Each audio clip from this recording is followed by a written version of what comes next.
La Turquie est une terre de contrastes et de surprises, où modernité et traditions anciennes coexistent dans un mosaïque unique au monde. Un pays capable d'étonner avec des coutumes insolites, des inventions particulières et des records incroyables que peu connaissent. Voici 10 curiosités incroyables sur la Turquie. Numéro 10. Le changement de nom international.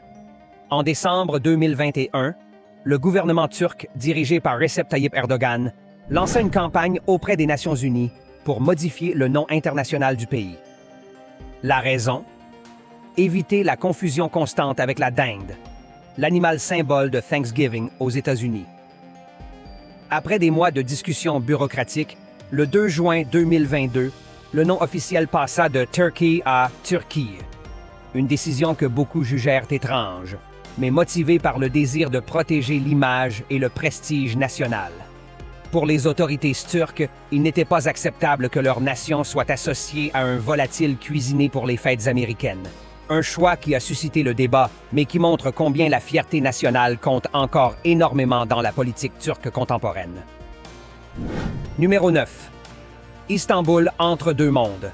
Avec ses 5343 km² et plus de 15 millions d'habitants, Istanbul est la ville la plus peuplée de Turquie et l'une des plus extraordinaires au monde.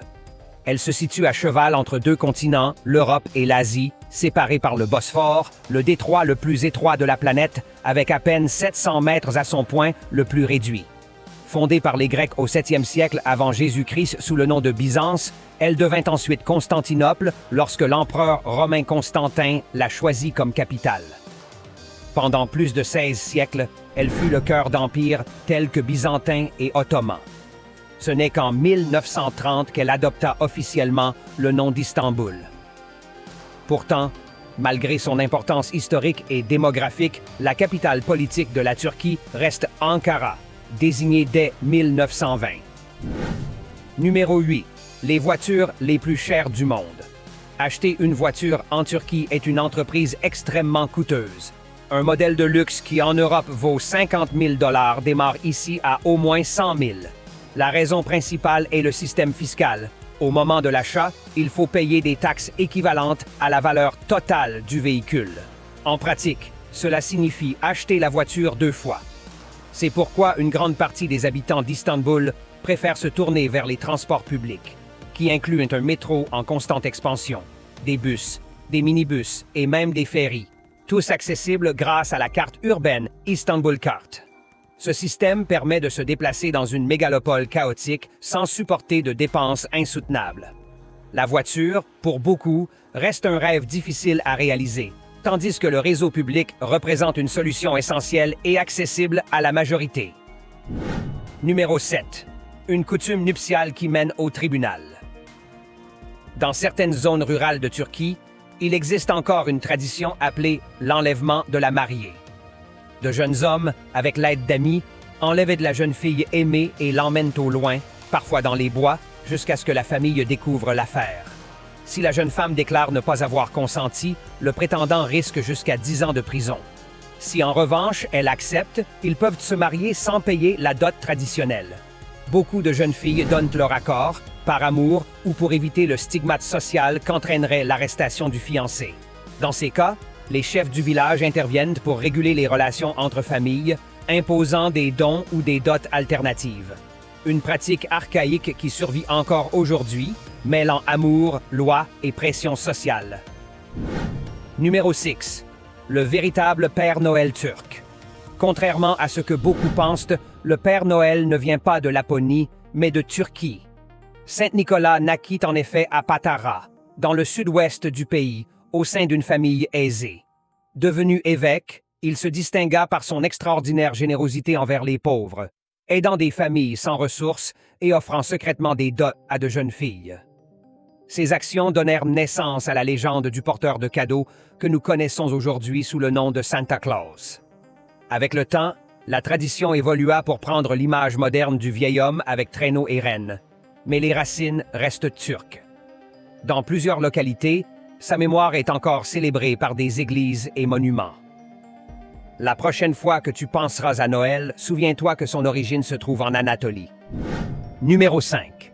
la glace qui ne fond pas. Le dondurma, la célèbre glace turque, est bien différente de celle que nous connaissons. Sa consistance est dense, élastique et presque caoutchouteuse grâce à l'ajout d'ingrédients particuliers comme la résine de mastic et la racine d'orchidée. Cette combinaison la rend incroyablement collante et résistante à la chaleur. Elle ne fond pas comme les glaces traditionnelles.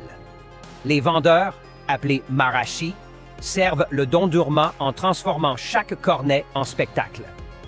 Ils portent des habits traditionnels ottomans et divertissent les clients avec des jeux, blagues et acrobaties, faisant mine de livrer la glace pour la retirer au dernier moment. Cette mise en scène est devenue une véritable attraction touristique, à tel point qu'aujourd'hui les spectacles des glaciers turcs se reproduisent dans le monde entier, séduisant petits et grands. Numéro 4. Pamukkale, le château de coton. Parmi les merveilles naturelles de Turquie, il y a Pamukkale, qui signifie « château de coton ».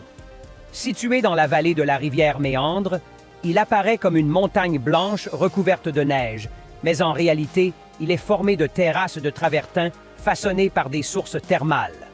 L'eau, riche en carbonate de calcium, a créé pendant des millénaires ces bassins naturels qui semblent suspendus. Déclaré patrimoine mondial de l'UNESCO en 1988, le site abrite 17 sources aux propriétés curatives.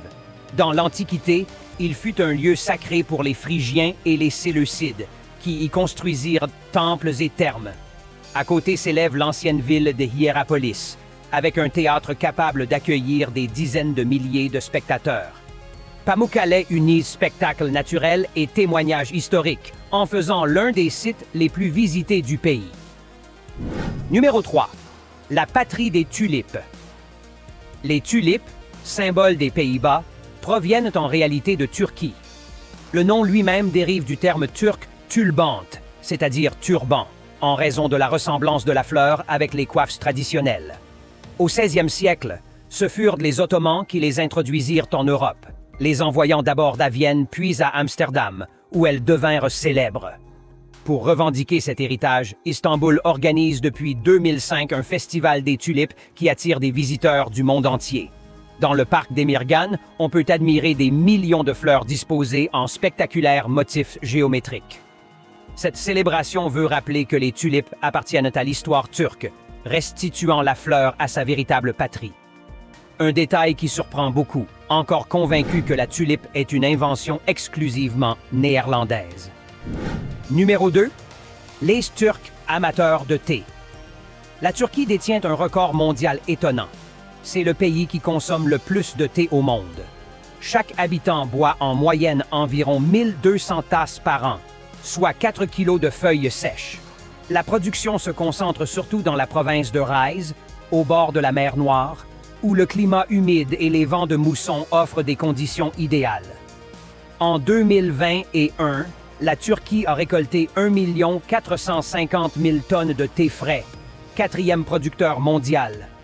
La majeure partie reste destinée à la consommation interne, preuve de l'importance du thé dans la vie sociale turque. Boire ensemble une tasse signifie hospitalité et partage, au point qu'en 2022, cette tradition a été reconnue par l'UNESCO comme patrimoine culturel immatériel de l'humanité. Numéro 1. La plus forte densité de mosquées au monde. Bien qu'étant une république laïque, la Turquie abrite environ 90 000 mosquées, le nombre le plus élevé en proportion de la population. En moyenne, il existe un lieu de culte pour 976 habitants. Certaines sont de véritables chefs-d'œuvre architecturaux, comme la mosquée Koktepe à Ankara, avec son imposant dôme et ses minarets atteignant 88 mètres, ou la célèbre Hagia Sophia d'Istanbul. Cette abondance reflète l'identité profondément islamique de la société turque, malgré la diversité religieuse qui inclut également des communautés chrétiennes et juives.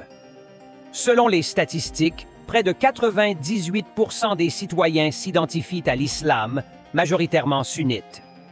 La présence généralisée des mosquées rythme la vie quotidienne avec l'appel à la prière, représentant en même temps tradition, culture et cohésion sociale dans chaque ville et village. Aujourd'hui, notre voyage touche également à sa fin, mais ce n'est pas le dernier.